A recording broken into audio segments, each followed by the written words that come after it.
Hi, I'm Joe, and you're watching In Joke.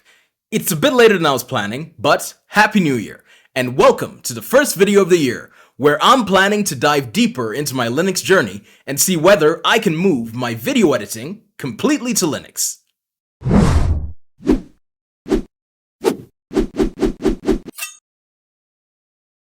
Okay, so I know what most of you are gonna say.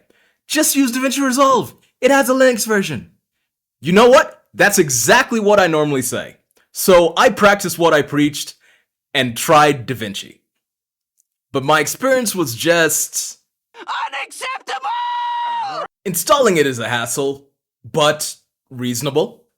Debugging weird RAM VRAM issues were frustrating, but acceptable.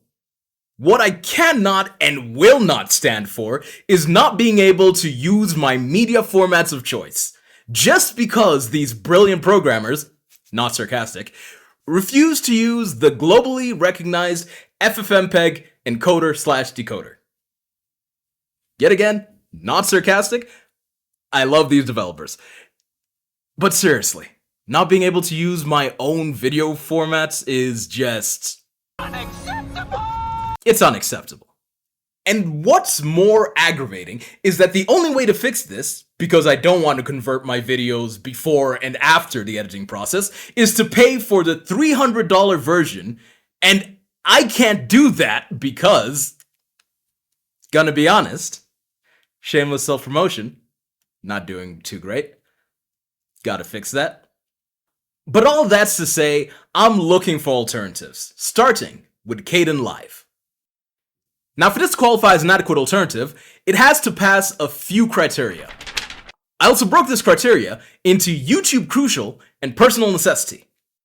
So to test this criteria out, I made some test footage. First and foremost is doing the one thing DaVinci Resolve is incapable of doing: importing my video and audio files, for which I use .mkv and .wav files. And while we're at it, we'll also import image files.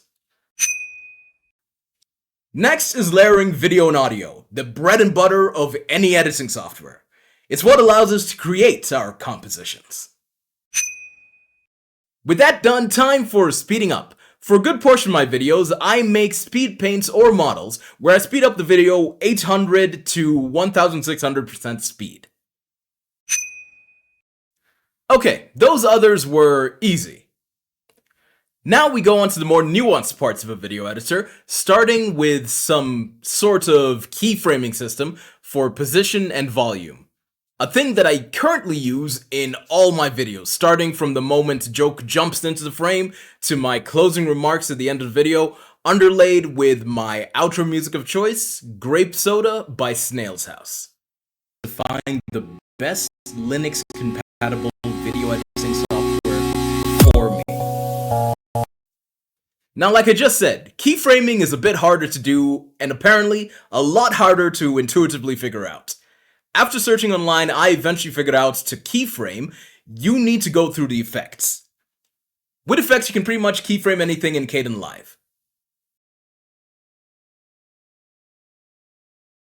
The next thing I needed to do is layering.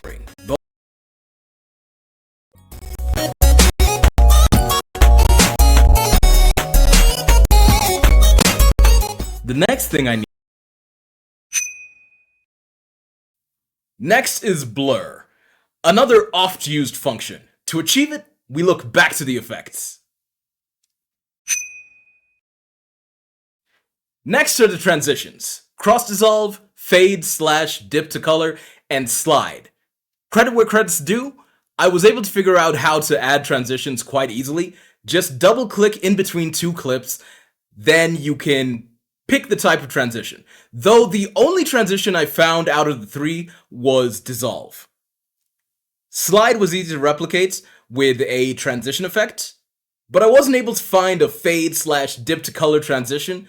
I'm sure I can replicate it, but it seems to be more trouble than it's worth. So, one check, one partial success, and our first missed feature. Next one's simple: text. Can I add text for simple annotations and things like that? Last on the YouTube portion of this list is Chroma Keying, more commonly known as green screening. For this, I'm using the video from Red Jacket's TTRPG Notebooks. Shameless self-promotion. And yet again, I thank the effects for the Chroma Keyer. Now for the personal necessities. I have masking and a page turn transition. And just so we can speed through this, the page turn transition is yeah. Though DaVinci Resolve was the same, I had to make my own and it looks like I'll have to do it again. But masking, yet again, through effects, I suspect that the effects will be very important to using Kdenlive. I was able to use the effects to mask and keyframe that mask, though it was a bit confusing to figure out which mask effect to use. Either way. So, final verdict. Kdenlive's looking pretty good for a video editing alternative. Even though it's missing 2 of my criteria, I can live without fade/dip to color. I haven't used it in a while. As for the page turn effect, I need to make it in DaVinci Resolve, so I'm probably just going to need to make it in Kdenlive, if I choose to continue using Kdenlive. It's just weird to me. It was such a common effect or transition, but modern video editors don't seem to have it.